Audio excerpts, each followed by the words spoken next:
আমাদের শরীরের সঙ্গে মনের বেশ যোগাযোগ। আমরা শরীরের চিকিৎসা করি কিন্তু মনের চিকিৎসা করি না। মনেরও যে রোগ বাড়তে পারে আর তারও যে চিকিৎসা হয় সেটা বুঝেই উঠতে পারি না। আজ আমি কোনো মনের রোগ নিয়ে কোনো কথা বলছি না, কিন্তু মনটাকেও চাঙ্গা করা দরকার শরীরের সঙ্গে। তাই মনের কিছু চাহিদা মেটাতেই হয়। সেই রকম চাহিদা মেটাবার জন্য আজ সন্ধ্যাবেলা বেশ কিছু নতুন আইটেম তৈরি করার চেষ্টা করলাম। মনকে শান্ত করলাম, মনকে আনন্দ দিলাম, এটাই আমার কাছে মনের চিকিৎসা। আজ আমি সমাজশ্রী চলে এসেছি রোজগার রান্নাঘরের মতো আমার রান্নাঘরে একটা নতুন রেসিপি নিয়ে। আজ তৈরি করব পনির ফিঙ্গার। আজ একই সঙ্গে দুটো রেসিপি আপনাদের দেখাবো। প্রথমত দেখাবো কিভাবে বাড়িতেই পনির তৈরি করা যায়, আর সেটা মশলা পনির। চাইলে মশলা বাদ দিয়েও নর্মাল পনির তৈরি করতে পারেন। আর দ্বিতীয়ত পনির থেকেই পনির ফিঙ্গার তৈরি করে নেব।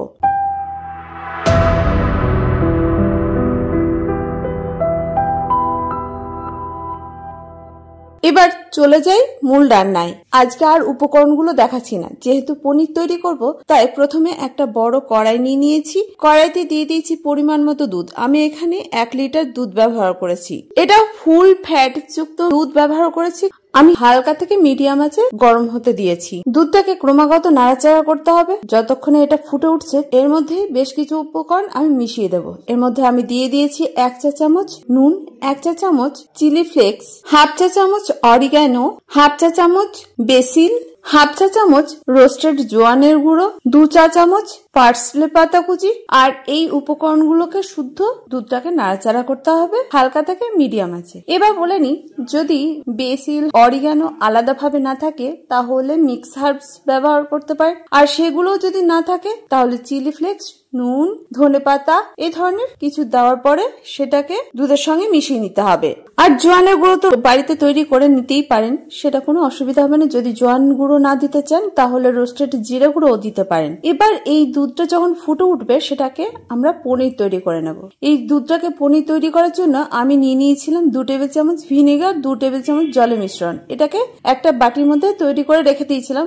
দুধ ফুটে ওঠার সঙ্গে সঙ্গে আমি এই মিশ্রণটাকে অল্প অল্প করে দিয়ে দুধটাকে ছানা তৈরি করে নিতে হবে। প্রথমে ছানা তৈরি হয়ে যাওয়ার পরেই এটাকে পনির তৈরি করা হয়। চাইলে এই সমস্ত মশলা ছাড়াও আপনার নর্মাল পনির তৈরি করে নিতে পারেন। দুধ যখন পুরোপুরি ভাবে এই যে এরকম ছানা কাটার মতো যখন হয়ে যাবে তখন এটাকে আঁচ বন্ধ করে ভালোভাবে একটা ছাঁকনির উপরে ভিজে পরিষ্কার কাপড় দিয়ে ছানাটাকে ছেঁকে নিতে হবে। এই ছানাটার উপরেই দিয়ে দিতে হবে সামান্য গরম জল, এতে পনিরটা খুব নরম থাকবে। এবার এই ছাঁকনি থেকে কাপড় শুদ্ধ এটাকে ভালোভাবে মুড়ে একটা ভারী জিনিস চাপা দিয়ে রেখে দিতে হবে জল ঝরানোর জন্য। তবে সেটা আমি 1 ঘন্টার মতো রেখে দিয়েছিলাম পুরোপুরি জল ঝরে এরকম একটা পনিরের আকৃতি নেওয়ার জন্য। এখন দেখুন এই পনির এটা রেডি। এবার তৈরি করব দ্বিতীয় রান্না। তাই পনিরটাকে আমি এখন ফিঙ্গারের আকারে কেটে নিয়েছি। পনিরটা দেখে বুঝতে পারছেন কতটা সুন্দর হয়েছে। এখন পনির ফিঙ্গার বানানোর জন্য একটা পাত্রে নিয়ে নিয়েছি 2টো ডিম। এই ডিমের সঙ্গে যোগ করেছি 1 চা চামচ গোলমরিচ গুঁড়ো, দিয়েছি স্বাদ অনুযায়ী নুন। এবার এটাকে ভালোভাবে ফেটিয়ে নিতে হবে।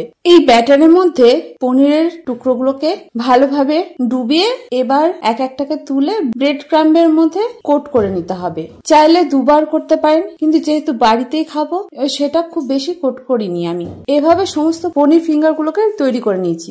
এবার এটাকে ভেজে নিলেই এই ফিঙ্গার গুলো রেডি হয়ে যাবে। তাই আমি বসিয়ে দিয়েছি একটা কড়াই। কড়াইতে দিয়ে দিয়েছি পরিমাণ মতো রিফাইন্ড অয়েল। তেল গরম করে নিতে হবে। এবার হালকা থেকে মিডিয়াম আঁচে একে একে সমস্ত পনির ফিঙ্গার গুলোকে ভেজে নিতে হবে। যদি হাতে সময় থাকে তবে পনির ফিঙ্গার গুলোকে কোট করার পরে একবার ফ্রিজে রেখে দিতে পারেন 10 থেকে 15 মিনিট, যাতে খুব ভালোভাবে এই মিশ্রণটা পনিরের সঙ্গে সেট হয়ে যায়। তাহলে খেতে ভালো লাগবে। আর যদি হাতে কম সময় থাকে সেক্ষেত্রে সঙ্গে সঙ্গে তৈরি করা যাবে। এবার এগুলোকে হালকা আঁচে ভেজে নিলেই এই পনির ফিঙ্গার গুলো রেডি হয়ে যায়। খুব সুস্বাদু হয়, সহজও হয়, খেতে যেমন টেস্টি দেখতেও দুর্দান্ত।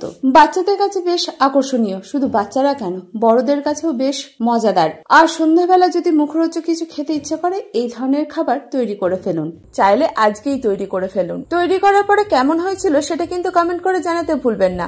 আমিও তো থাকি আপনাদের কমেন্টের অপেক্ষায়। আর আমার রান্না বা রেসিপি কে কোথা থেকে দেখছেন সেটাও কমেন্ট করবেন, সঙ্গে আপনাদের নামটাও শেয়ার করবেন। আমার রান্না বা রেসিপি ভালো লাগলে লাইক শেয়ার করতে ভুলবেন না। যারা প্রথম আজকেই আমার রান্না দেখছেন, ইউটিউব থেকে দেখে থাকলে চ্যানেলটাকে সাবস্ক্রাইব করবেন, ফেসবুক থেকে দেখে থাকলে পেজটাকে ফলো করতে ভুলবেন না। এটাই আপনাদের কাছে ছোট্ট অনুরোধ। আর যারা প্রথম দিন থেকে আমার সঙ্গে আছেন তাদেরকে অসংখ্য ধন্যবাদ। যাই হোক, আজ এই পর্যন্ত।